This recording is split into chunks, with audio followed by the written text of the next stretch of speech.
हम आगे बढ़ते हैं। मध्य प्रदेश में मुख्तलिफ जगहों से और राजस्थान से भी आईएसआई के एजेंट्स गिरफ्तार किए गए हैं। ये वो लोग हैं जो आईएसआई के लिए खबरें इकट्ठा करते थे, सूचना इकट्ठी करते थे, फोटोएं लेते थे, एक प्राइवेट टेलीफोन एक्सचेंज चला रहे थे, उसके ज़रिए इनके हैंडलर से, आईएसआई के हैंडलर से इनकी बातचीत होती थी। लेकिन इस पर भी चुप्पी है हमारे भारत में। क्यों?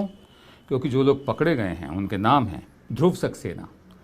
कहा जाता है कि बीजेपी आईटी सेल के सदस्य रहे हैं। हालांकि बीजेपी वाले अब इनसे इनकार करते हैं, दूरी बनाए रखना चाहते हैं। लेकिन इंडिया टुडे नाम की मैगजीन ने जब फोटो छापी कि शिवराज सिंह चौहान के साथ ये भी खड़े हुए हैं, तो तब बवाल खड़ा होना शुरू हुआ और मीडिया में धीरे धीरे जगह कम होती गई। ध्रुव सक्सेना, सतविंदर सिंह, कुश पंडित, कुश जैसे हम सबको मालूम है लव के भाई का नाम था, लव और कुश रामचंद्र जी के बेटे थे, सीता जी के बेटे थे दोनों। कहा जाता है कि लाहौर शहर लव उरू उसका नाम है, लव ने बसाया था, और कसूर शहर जो बहुत दूर नहीं है वो कुश ने बसाया था, कुश उरू। बहरहाल कुश पंडित, जितेंद्र ठाकुर, रितेश खुल्लर, जितेंद्र सिंह यादव, दादू, त्रिलोक सिंह, बलराम, ये वो लोग हैं जिन्हें पकड़ा गया है, जिन्हें पुलिस रिमांड पर भेजा गया। और इनमें से सबसे पहले पकड़े गए थे सतविंदर सिंह और दादू। ये सुचेतगढ़ में फौजी ठिकानों के फ़ोटो ले रहे थे, तभी पकड़े गए। इनसे तफ्तीश में ये तमाम नाम सामने आए। मैं क्यों आपको ये बता रहा हूँ? कल्पना कीजिए इन सारे नामों में अगर एक भी मुसलमान नाम होता तो कितना बवाल मचता।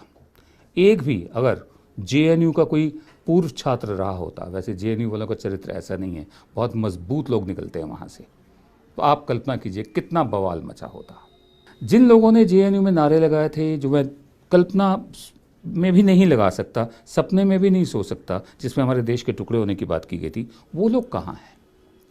उस पर भी कोई चर्चा नहीं है। कहाँ गायब हो गए वो लोग? नजीब कहाँ है? अभी तक मिला क्यों नहीं? उस पर भी कोई चर्चा नहीं है। लेकिन सबसे बड़ी बात है, अगर इन तमाम नामों में ध्रुव सक्सेना, सतविंदर सिंह, कुश पंडित, जितेंद्र ठाकुर, रितेश खुल्लर, जितेंद्र सिंह यादव, दादू, त्रिलोक सिंह, बलराम, एक भी मुस्लिम नाम होता तो आप कल्पना कीजिए इस वक्त कितना शोर मचा होता। एक बार फिर भारत माँ के नाम पर देशभक्ति की दुकान चलाने वालों के लिए मैं एक संदेश देना चाहता हूँ कि आप हिंदुस्तानी मुसलमान को समझिए। अगर समझने में थोड़ी दिक्कत हो तो हमारी तरफ से हैदरी साहब की ये कविता आपकी नज़र है। नमस्कार। सड़क पे सिगरेट पीते वक्त जो अज़ान सुनाई दी मुझको, तो याद आया कि वक्त है क्या, और बात जहन में ये आई, मैं कैसा मुसलमान हूँ भाई। मैं शिया हूँ या सुन्नी हूँ, मैं खोजा हूँ या बोहरी हूँ, मैं गांव से हूँ या शहरी हूँ, मैं बागी हूँ या सूफ़ी हूँ, मैं कौमी हूँ या ढोंगी हूँ, मैं कैसा मुसलमान हूँ भाई। मैं सजदा करने वाला हूँ या झटका खाने वाला हूँ, मैं टोपी पहन के फिरता हूँ या दाढ़ी उड़ा के रहता हूँ, मैं आयत कौल से पढ़ता हूँ या फिल्मी गाने रमता हूँ, मैं अल्लाह अल्लाह करता हूँ या शेखों से लड़ पड़ता हूँ, मैं कैसा मुसलमान हूँ भाई। मैं हिंदुस्तानी मुसलमान हूँ।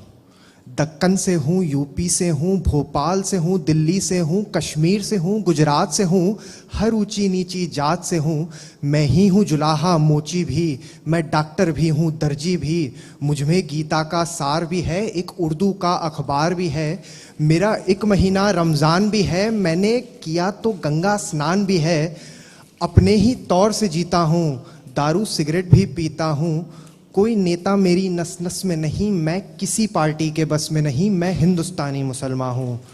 खूनी दरवाज़ा मुझ में है, एक भूल भुलैया मुझ में है, मैं बाबरी का एक गुंबद हूँ, मैं शहर के बीच में सरहद हूँ, झुग्गियों में पलती गुर्बत में, मदरसों की टूटी सी छत में, दंगों में भड़कता शोला मैं, कुर्ते पर खून का धब्बा मैं हिंदुस्तानी मुसलमान हूँ।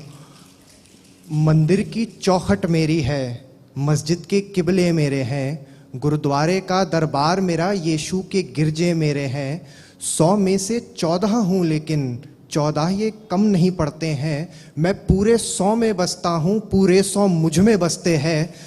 मुझे एक नज़र से देख न तू, मेरे एक नहीं 100 चेहरे हैं, 100 रंग के हैं किरदार मेरे, 100 कलम से लिखी कहानी हूँ।